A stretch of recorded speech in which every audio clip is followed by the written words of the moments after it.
Hello বন্ধুরা, কেমন আছো সবাই? আশা করি তোমরা সকলেই খুব ভালো আছো। বন্ধুরা, 18 বছরের এক যুবক টাকা রোজগারের জন্য উত্তরপ্রদেশ থেকে মুম্বাই যায়।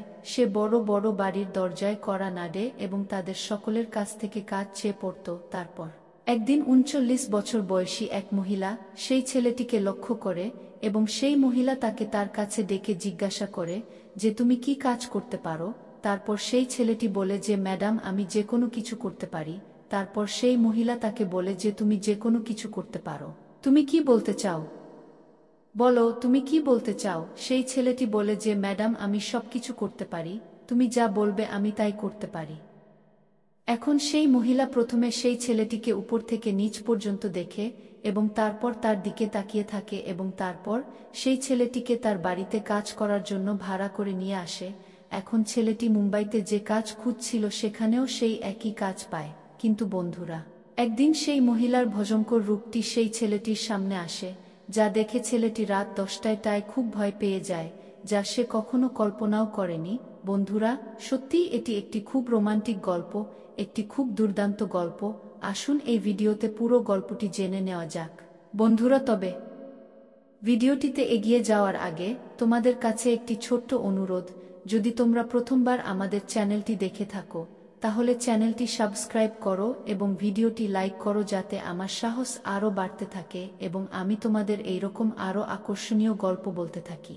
বন্ধুরা, এই গল্পটি শুরু হয় উত্তরপ্রদেশের দার্ভ জেলা থেকে। একটি ছেলে আছে যার নাম সোনু এবং সোনু প্রায় 18 বছর বয়সী এবং বন্ধুরা, তার দুটি ছোট ভাই বোন ছিল এবং সোনু তার বাড়ির বড় ছেলে ছিল, কিন্তু তার বাবা মা খুব দরিদ্র ছিলেন এবং যখন বাড়ির দায়িত্ব তার উপর আসতে শুরু করে তখন তার কাঁধে আসতে শুরু করে। তাই সোনু একাদশ শ্রেণী পর্যন্ত পড়াশোনা করে, তারপরে সে পড়াশোনা ছেড়ে দেয় এবং তারপর বন্ধুদের সাথে মহারাষ্ট্র মুম্বাইতে কাজ করতে যায়। এখন বন্ধুরা, সোনুর বন্ধুরা আগে মহারাষ্ট্র মুম্বাইতে থাকত। কেউ পোষা প্রাণীর কাজ করত, কেউ সোফা তৈরির কাজ করত, কেউ সেটের কাজ করত। তাই বন্ধুরা, সোনু এইসব কাজ তার পছন্দ ছিল না, একেবারেই পছন্দ ছিল না। এখন যখন সোনু মহারাষ্ট্রের মুম্বাইতে 2 মাস থাকে এবং তার বন্ধুদের সাথে কাজ করে, তখন তার স্বাস্থ্যের অনেক অবনতি হয়। তখন তার বন্ধুরা তাকে বলে যে মনে হচ্ছে মুম্বাইয়ের জল তোমার জন্য উপযুক্ত নয়, তুমি এক কাজ করো, আমরা এই সমস্ত কাজ ছেড়ে বাড়ি চলে যাব, তুমি এখানে কাজ করতে পারবে না। কিন্তু সোনু মনে করে যে বাড়িতে অনেক দারিদ্র্য আছে, যদি তুমি টাকা আয় না করো তাহলে সংসারের খরচ কিভাবে মেটাবে? বন্ধুরা, এখন এই সব ভাবতে ভাবতে সোনু অন্য চাকরি খুঁজতে শুরু করে। বন্ধুরা, যখন সোনু মহারাষ্ট্রের মুম্বাইয়ের বড় বাড়িগুলো দেখে তখন তার মনে হয় এই বাড়ির ভেতরেও কেউ কাজ করছে, যদি আমরা এই বাড়ির ভেতরে কিছু কাজ পাই তাহলে খুব ভালো হতো। এখন বন্ধুরা, এই কারণেই এই সব ভাবতে ভাবতে সোনু বড় বড় বাড়ির দরজায় করার কাজ শুরু করে। কিন্তু বন্ধুরা, যখনই কেউ দরজা খুলত সোনুকে দেখে সেই লোকেরা দরজা বন্ধ করে দিত, কারণ বন্ধুরা, তোমরা জানো যে মুম্বাই অনেক বড় শহর এবং কেউই তাদের বাড়িতে কোনো অচেনা লোককে ঢুকতে দেয় না। এই কারণেই কেউ তাকে কাজ দিচ্ছিল না, কোনো কাজ ছিল না। তারপর সোনু এদিক ওদিক ঘুরে বেড়ায় এবং একটি দরজায় পৌঁছে বাইরে দাঁড়িয়ে ডোরবেল বাজাতে শুরু করে। তারপর সেই বাড়ির মালিক পিছন থেকে আসে, সে তার গাড়িতে আসে এবং তার বয়স প্রায় 45 বছর এবং সেই মহিলার নাম শিলা। বন্ধুরা, শিলা তার দরজায় গাড়ি থামানোর সাথে সাথে সে সোনুকে ডোরবেল বাজাতে দেখে। তারপর সে সোনুকে তার কাছে ডাকে। সোনু খুব ভয় পায়, কিন্তু তারপর শিলা তাকে জিজ্ঞাসা করে তুমি কে এবং কেন দরজায় ধাক্কা দিচ্ছিলে। তারপর সোনু তাকে বলে যে ম্যাডাম, কিছু না, আমি এখানে এমনি ছিলাম। তারপর বন্ধুরা, শিলা তাকে বলে যে না না, তুমি চোর নও। তারপর সোনু বলে যে ওহ না ম্যাডাম, আমি খুব গরিব ছেলে, আমি চোর নই, আমি দরজায় ধাক্কা দিচ্ছিলাম যাতে কেউ যদি ভিতর থেকে আসে তাহলে আমি তাকে জিজ্ঞাসা করব যে বাড়িতে যদি কোনো কাজ থাকে তাহলে আমাকে বলো, আমি কাজ করতে প্রস্তুত, আমার কাজ দরকার। তারপর শিলা সে তাকে বলে যে বাড়ির ভেতরে কেউ থাকে না, আমি এই বাড়ির মালিক, এই বাড়ি আমার, যদি তুমি কাজ চাও তাহলে তুমি আমাকে বলো, তুমি কোনো কাজ করো। তারপর সোনু তাকে বলে যে ম্যাডাম, আমি যে কোনো কাজ করতে পারি, তুমি যা বলবে আমি তাই করতে পারি। তারপর শিলা সোনুর দিকে উপর থেকে নিচ পর্যন্ত সাবধানে তাকায় এবং তারপর সোনুকে বলে, তুমি কি টাকার জন্য কাউকে মারতে পারো? যদি আমি তোমাকে 4 কোটি টাকা পাই যদি তুমি কারো কাছ থেকে টাকা পাও 4 কোটি টাকা, তাহলে তুমি কি কাউকে মারতে পারো? এখন এই কথা শুনে সোনুর হাত কাঁপতে থাকে এবং সোনু বলে যে ম্যাডাম থাকুক, আমি তোমার বাড়িতে কোনো কাজ চাই না। সোনু খুব ভয় পেয়ে যায় এবং সোনু শিলাকে বলে যে ম্যাডাম, আমি টাকার জন্য কাউকে মারতে পারবো না। যদি তুমি বলো আমি তোমার বাড়ির কাজ করতে পারি, কিন্তু এইসব আমার বাবা মা শেখাননি, আমি এইসব করতে পারবো না। বন্ধুরা, সোনু শিলার সামনে হাত গুটিয়ে তাকে বলে যে ম্যাডাম, আমি এখান থেকে চলে যাচ্ছি, আমি চাই না কাজ করতে যায়। তারপর শিলা তাকে ফোন করে বলে যে আমি তোমাকে পরীক্ষা করছিলাম, আমি ভাবছিলাম তুমিও কি সেই লোকদের মধ্যে একজন যারা টাকার জন্য কিছু করতে পারে। কোনো সমস্যা নেই, তোমার আচরণ আমার খুব পছন্দ, তুমি আমাদের বাড়িতে থেকে কাজ করতে পারো, আমি তোমাকে ভাড়া করতে পারি। তারপর বন্ধুরা সোনু জিজ্ঞাসা করে যে ম্যাডাম আমাকে কি কাজ করতে হবে? তারপর বন্ধুরা শিলা বলে যে খুব বেশি কিছু নেই, তোমাকে ঘর পরিষ্কার করতে হবে, ঘর দেখাশোনা করতে হবে, তোমাকে কেবল ঘরের ভিতরে কাজ করতে হবে এবং বেতনের কোনো প্রশ্ন নেই, তুমি যা বেতন চাইবে আমি তোমাকে দেব। তারপর বন্ধুরা সোনু বলে যে ম্যাডাম ঠিক আছে, আমি আগামীকাল তোমার বাড়িতে আসব এবং আমার সমস্ত জিনিসপত্র নিয়ে আসব, তারপর আমি আগামীকাল থেকে কাজ শুরু করব।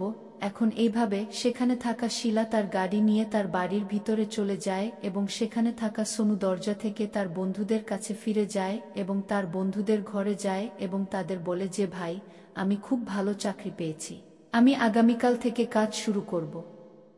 এখন বন্ধুরা, এইভাবে সোনু তার বন্ধুর ঘর থেকে সমস্ত জিনিসপত্র একটি ব্যাগে ভরে নেয় এবং প্যাক করার পরের দিন সে শিলা ম্যাডামের বাড়িতে পৌঁছায়। বন্ধুরা, সোনু যখন শিলার বাড়িতে আসে সে দেখে যে শিলার বাড়িটি খুবই বিলাসবহুল এবং ঘরের ভেতরে বেতাই একা বসেছিল, সে ছাড়া ঘরে আর কেউ ছিল না। বন্ধুরা, সোনু যখন পুরো বাড়িটা এভাবে দেখে তখন মনে হচ্ছিল অনেক মাস ধরে ঘরটা পরিষ্কার করা হয়নি। তো সোনু সকাল থেকে সন্ধ্যা পর্যন্ত ঘর পরিষ্কার করে এবং যখন সন্ধ্যা হয় তখন শিলা ম্যাডাম সোনুকে বলে যে সোনু, তুমি কি খাবারও রান্না করো? তারপর সোনু বলে যে না ম্যাডাম, আমি রান্না করতে জানি না, কিন্তু আমি এখন রান্না শিখছি এবং শীঘ্রই শিখে যাব। শিলা ম্যাডাম বলেন যে এটা কোনো ব্যাপার না, তোমরা আমার সাথে রান্নাঘরে এসো, আমি খাবার রান্না করব এবং তোমরা দেখতে থাকো, আমি তোমাদের সবকিছু শেখাতে থাকব, আমি তোমাদের ঘি বলতে থাকব, তোমাদেরও ভালো লাগবে, তোমরা শীঘ্রই শিখে যাবে। এখন বন্ধুরা, সোনু শিলার সাথে রান্নাঘরে সে চলে যায় এবং যখন শিলা তাকে প্রতিটি বিষয় ব্যাখ্যা করতে শুরু করে তখন সোনু খুব উপভোগ করতে শুরু করে। সোনু শিলার সাথে খুব বন্ধুত্বপূর্ণ হয়ে ওঠে কারণ সে সেখানে একটি খুব বড় বাংলো পেয়েছে, কাজ করার জন্য একটি বিলাসবহুল বাড়ি পেয়েছে, সেখানে থাকার অনুমতি পেয়েছে, তাই তার কোনো কিছুর অভাব ছিল না। এইসব ভেবে সে খুব খুশি হচ্ছিল, সে খুশি বোধ করছিল। এবার বন্ধুরা, এভাবে খাবার রান্না হয়ে গেলে দুজনেই বসে খাবার খায়। তারপর সোনু শিলাকে জিজ্ঞেস করে যে ম্যাডাম, আপনি ছাড়া কি এই বাড়িতে কেউ থাকে না? তারপর শিলা তাকে বলে যে না সোনু, আমি এই বাড়িতে একা থাকি, আমার কেউ নেই। তারপর সোনু জিজ্ঞেস করে কেন ম্যাডাম? তখন শিলা বলে যে আমার ভাগ্য এমন যে আমার জীবনে যেই আসে সে আমাকে ছেড়ে চলে যায়, আর দেখো একদিন তুমিও আমাকে ছেড়ে চলে যাবে। এখন বন্ধুরা, এই কথা শুনে সোনু একটু অবাক হয়ে যায় এবং তারপর বলে যে ম্যাডাম, আপনি এটা কেন বলছেন? তারপর শিলা তাকে বলে যে দেখো সোনু, আমার একজন বন্ধু আছে, আমার একটা রোগ আছে এবং সেই রোগটা প্রায় রাতে আসে, আমি খুব বিরক্ত হই এবং সেই কারণেই লোকেরা আমার উপর বিরক্ত হয়ে আমার বাড়ি ছেড়ে চলে যায়। এখন বন্ধুরা, সোনু যখন এই কথাটা শোনে তখন সে ভাবতে শুরু করে যে এটা কি ধরনের রোগ, যার কারণে বাড়ির সকল সদস্য তাদের ছেড়ে চলে যায়, কিন্তু সে কিছু বলে না এবং তারপর দুজনেই সেখানে বসে খায় এবং যখন রাত হয় তখন শিলা সোনুকে বলে যে তুমি এক কাজ করো, তুমি আমার বিছানার পাশে একটি বিছানা বিছিয়ে দাও এবং তুমিও এখানে ঘুমাও, আমি এটা পছন্দ করব। তারপর সোনু বলে যে ম্যাডাম, যদি আমি তোমার ঘরে এভাবে ঘুমাই তাহলে কেউ আমার সম্পর্কে কি ভাববে এবং তারা তোমার সম্পর্কে কি ভাববে? তারপর বন্ধুরা শিলা বলে যে আমাদের বাড়ির ভিতরে কেউ থাকে না, তাহলে কেউ কি ভাববে? চলো, এটা কোনো ব্যাপার না, যদি তুমি আমার সাথে ঘুমাতে পছন্দ না করো তাহলে তুমি পাশের ঘরে ঘুমাও। এখন বন্ধুরা, এইভাবে শিলা তার শোবার ঘরে ঘুমায় এবং সোনু তার শোবার ঘরের পাশের ঘরে ঘুমাতে যায় কিন্তু বন্ধুরা, সেই সময় সোনু রাতে ঘুমাতে পারত না, কারণ সে খুব খুশি ছিল যে সে এত বড় বাড়িতে কাজ পেয়েছে এবং কোনো কাজ নেই, কেবল পরিষ্কার করতে হয়। সে খুশির কারণে ঘুমাতে পারত না। তারপর যখন রাত হয় তখন অদ্ভুত শব্দ আসে। শিলার ঘর। অদ্ভুত ভয়ঙ্কর শব্দ আসতে থাকে, তাই সোনু উঠে বসে এবং শিলার ঘরের দিকে যেতে শুরু করে। তারপর ধীরে ধীরে শব্দগুলি আরও জোরে হতে থাকে এবং বন্ধুরা, সেই শব্দগুলি স্বাভাবিক শব্দ ছিল না, বরং খুব ভয়ঙ্কর শব্দ ছিল। এখন এত কিছু শুনে সোনু ভয় পেয়ে যায়, কিন্তু সাহস সঞ্চয় করে এবং সেখানে দৃঢ়ভাবে দাঁড়িয়ে থাকে। এবং যখন সে লাথি দিয়ে শিলা ম্যাডামের দরজা খোলার চেষ্টা করে, যখন সে ধাক্কা দেয় তখন তার দরজা খোলা ছিল এবং এক ধাক্কায় লাথি মারার পরে দরজাটি খুলে যায়। সোনু যখন ঘরের ভিতরে যায় তখন সে দেখতে পায় যে শিলা ম্যাডামের শরীর থেকে সমস্ত কাপড় খুলে ফেলা হয়েছে, তার চুল ছড়িয়ে ছিটিয়ে আছে, তার পুরো শরীর খুব শক্ত হয়ে গেছে এবং সে অদ্ভুত শব্দ করছে। সে তার শরীর দিয়ে অনেক নড়াচড়া করছে। বন্ধুরা, সেই সময় শিলার অবস্থা এমন ছিল যে কেউ যদি তাকে ওই অবস্থায় দেখত তাহলে সে সত্যিই ভয়ে সেখান থেকে পালিয়ে যেত। কিন্তু সোনু জানত কেন তার ম্যাডামের সাথে এই সব ঘটছে, তাই সোনু সেখানে হনুমানজির কাছে প্রার্থনা করেছিল। সে সেখানে শক্ত করে দাঁড়িয়ে থাকে এবং সেখান থেকে নড়ে না। বন্ধু শিলা তার দিকে তাকিয়ে থাকে, কিন্তু সে এটাও পাত্তা দেয় না যে তার আমাদের সামনে কেউ দাঁড়িয়ে আছে, আমাদের পোশাক খুলে গেছে, আমার এটা ঠিক করা উচিত। বন্ধু শিলা মোটেও তার জ্ঞানে ছিল না, অন্য কিছু তাকে দখল করে নিয়েছিল। তারপর শিলা বলে, তুমি কে এবং তুমি এখানে কি করছো, এবং এখান থেকে চলে যাও, না হলে আমি তোমাকে জীবিত রেখে যাব না। এখন যখন সোনু এই কথা শুনে তখন সোনু তাকে বলে, ঠিক আছে, আমিও দেখব তুমি কে এবং তুমি আমার সাথে কি করতে পারো। যদি তোমার ভেতরে এত শক্তি থাকে তাহলে তুমি আমাকে স্পর্শ করো এবং আমাকে দেখাও। এখন সোনু সেখানে হনুমানজির মতো দুইভাবে দাঁড়িয়ে থাকে এবং মোটেও ভয় পায় না। তারপর শিলা তাকে বলে যে তুমি যদি মৃত্যুকে ভয় না পাও তাহলে শিলা এখানে কি করছে। তারপর সোনু বলে যে হ্যাঁ, তুমি সত্যি ভাবছো আমি মৃত্যুকে ভয় পাই না এবং আমি এখানে সঠিক জায়গায় আছি শিলা। এখন সোনু এত কথা বলার পর শিলার কাছে ছুটে যায় এবং সে শিলাকে শক্ত করে কোলে জড়িয়ে ধরে জপ করতে শুরু করে। হনুমান চালিসা পাঠ করে, কিছু মন্ত্র ইত্যাদি পাঠ শুরু করে। এখন যখন সোনু মন্ত্র পাঠ শুরু করে তখন শিলার শরীর আরও ভেঙে যায় এবং সে জোরে চিৎকার করতে থাকে। কিন্তু বন্ধুরা, সোনু তাকে শক্ত করে ধরে রেখেছিল এবং হাল ছাড়েনি এবং প্রায় আধ ঘন্টা ধরে শিলা ম্যাডামকে এভাবে ধরে রেখে মন্ত্র পাঠ করতে থাকে। কিন্তু আধ ঘন্টা পরে হঠাৎ ম্যাডামের শরীর আলগা এবং হালকা হয়ে যায়। শিলা ম্যাডামের জ্ঞান ফিরে আসার পর তিনি সোনুকে তার উপরে ঘুমন্ত অবস্থায় দেখতে পান এবং তাকে ধাক্কা দিয়ে সরিয়ে দেন এবং তারপর তার কাপড় ঠিক করতে শুরু করেন। এখন সোনু সেখান থেকে উঠে তার পাশে দাঁড়ায় এবং তারপর শিলা ম্যাডামকে জিজ্ঞাসা করে যে ম্যাডাম, হঠাৎ তোমার কি হলো? তুমি চিৎকার করছিলে কেন? তুমি এমন কেন করছিলে? এখন এটা শুনে শিলা ম্যাডাম খুব কাঁদতে শুরু করে এবং মাঝে মাঝে বলে যে এটা আমার রোগ এবং এর কারণে আমার জীবন নরকে পরিণত হয়েছে। এই রোগের কারণে আমি খুব চিন্তিত। আমি বুঝতে পারছি না আমার সাথে কি হচ্ছে। এই কারণে আমার স্বামীও আমাকে ছেড়ে বাড়ি থেকে চলে গেছে। কেউ থাকতে রাজি নয়। তারপর সোনু শিলা ম্যাডামকে বলে, ম্যাডাম, আমি জানি তোমার সাথে কি ঘটছে এবং রাত নামার সাথে সাথে কেন এটা তোমার সাথে হতে শুরু করে। আমি সব জানি। সোনু শিলা ম্যাডামকে বলে যে ম্যাডাম, তুমি একটা অশুভ আত্মার প্রভাবে আছো এবং আমি জানি কিভাবে এই সব ঠিক হবে। এখন এটা শুনে শিলা ম্যাডাম খুব অবাক হয়, কারণ আজ পর্যন্ত কেউ তার সামনে দাঁড়ায়নি। যখনই তার অসুস্থতা দেখা দিত সবাই তাকে ছেড়ে ঘরে পালিয়ে যেত, কিন্তু সোনু তার সামনে শক্তভাবে দাঁড়িয়েছিল। তাই শিলা ম্যাডাম তাকে আগুন ধরিয়ে দিয়ে তাকে বিশ্বাস করতে শুরু করে। সে তাকে বিশ্বাস করতে শুরু করেছিল। তারপর শিলা ম্যাডাম সোনুকে বলে যে সোনু, তুমি আমার এই অসুস্থতার কথা কিভাবে জানো? তারপর সোনু বলে যে ম্যাডাম, আমি ছোটবেলা থেকেই এই সব দেখছি। এখন বন্ধুরা, এটা শুনে শিলা ম্যাডাম একটু হতবাক হয়ে যায়। অবাক হয়ে সোনুকে বলে যে সোনু, তুমি কাকে এভাবে দেখেছ? তারপর সোনু শিলা ম্যাডামকে বলে যে ম্যাডাম জি, আমার বাড়ি ইউপিতে এবং আমার বাবা একজন খুব বড় সাধু। প্রতিদিন সকালে 10 থেকে 20 জন লোক আমাদের দরজায় এভাবে আসে এবং আমার বাবা তাদের সুস্থ করে বাড়ি ফেরত পাঠান। যখন আমি তোমাকে এই সব করতে দেখলাম তখন বুঝতে পারলাম যে তোমাকে কোনো অশুভ আত্মা গ্রাস করেছে। ম্যাডাম আমি ছোটবেলা থেকেই এই সব দেখছি, তাই আমি তোমাকে ভয় পাইনি। ম্যাডাম চিন্তা করো না, তুমি খুব তাড়াতাড়ি সুস্থ হয়ে উঠবে। এখন যখন শিলা ম্যাডাম এই কথা শোনে তখন সে আরও কাঁদতে শুরু করে এবং তার আনন্দের কোনো সীমা থাকে না। শিলা ম্যাডাম সোনুকে বুকে জড়িয়ে ধরে কাঁদতে শুরু করে এবং সেই সময় শিলা ম্যাডাম খেয়ালও করে না যে সোনু তাদের চাকর এবং শিলা এখানে কাজ করার জন্য এসেছে। তখন বন্ধুরা শিলা ম্যাডাম বলে যে সোনু আমি তোমার কথা বিশ্বাস করতে পারছি না। তারপর বন্ধুরা সোনু বলে যে ম্যাডাম তুমি আমাকে বিশ্বাস করো, আমি তোমাকে সুস্থ করে তুলব, কিন্তু এর জন্য তোমাকে আমার সাথে আমার গ্রামে আসতে হবে এবং তোমাকে আমার বাবার সাথে দেখা করতে হবে। শিলা ম্যাডাম বলছেন যে ঠিক আছে, তোমরা আমাকে যেখানেই নিয়ে যাও না কেন আমি তোমাদের সাথে যেতে প্রস্তুত, কিন্তু তোমরা আমাকে ছেড়ে যেও না। তারপর সোনু বলে যে ম্যাডাম এই অবস্থা দেখে আমি আর তোমাকে ছেড়ে যাব না। যতক্ষণ না তুমি সুস্থ হও আমি সারা জীবন তোমার সাথেই থাকব। বন্ধুরা এভাবেই অর্ধেক রাত কেটে গেল। তারপর শিলা ম্যাডাম সোনুকে বলেন যে সোনু তুমি এক কাজ করো, আমার পাশে একটা খাট বিছিয়ে ঘুমাও। তুমি যদি আমার সাথে থাকো আমি ভয় পাবো না। আতহারও অস্বীকৃতি জানায় না এবং তাদের পাশে একটি খাট বিছিয়ে দেয় এবং তারা দুজনেই কাছেই ঘুমায়।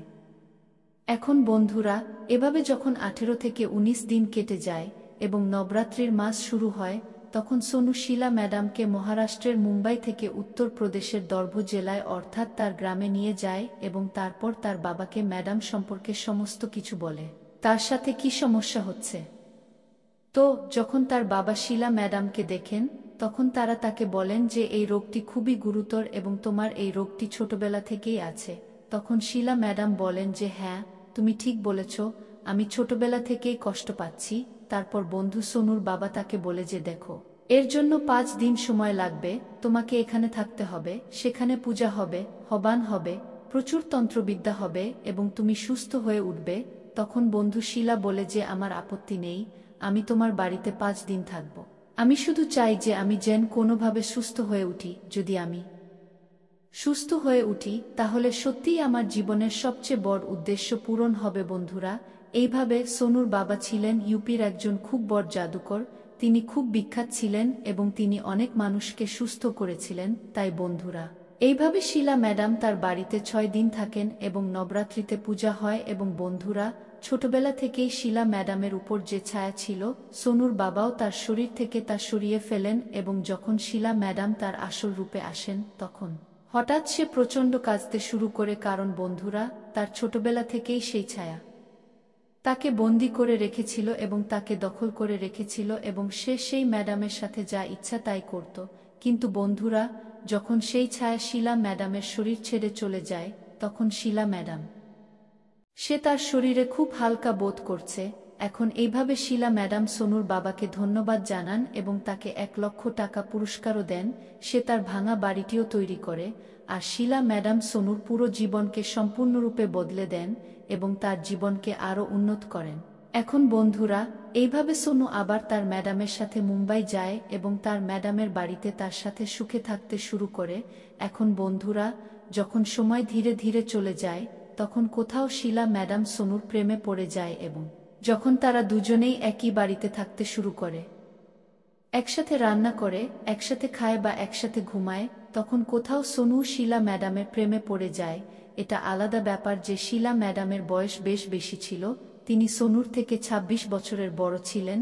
এইভাবে যখন শিলা ম্যাডাম সম্পূর্ণ সুস্থ হয়ে ওঠেন তখন 3 বছর সুস্থ হওয়ার পর শিলা ম্যাডাম সোনুকে তার জামাই বানিয়ে বিয়ে করেন এবং তার সাথে সুখে জীবনযাপন শুরু করেন। কারণ যখন শিলা ম্যাডাম তার বয়স 25 বছর ছিল এবং তখন থেকে সেই ছায়া তার উপর এসে পড়েছিল এবং শিলা ম্যাডামের বাবা এবং মা তাকে অনেক জায়গায় চিকিৎসা করিয়েছিলেন কিন্তু শিলা ম্যাডাম সুস্থ হননি।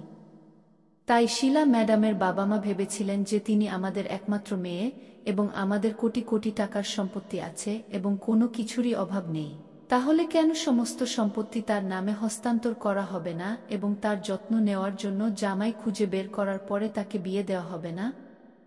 তো বন্ধুরা শিলা ম্যাডামের একটি ছেলের সাথে বিয়ে হয়েছিল এবং সেই ছেলেটি শিলা ম্যাডামের বাড়িতে জামাই হিসেবে থাকত, কিন্তু তার অসুস্থতা দেখে তার স্বামী খুব ভয় পেত এবং এর কারণে সে তাকে ছেড়ে চলে যায় এবং শিলা ম্যাডাম তখন থেকে তার বাড়িতে একা থাকতে শুরু করে।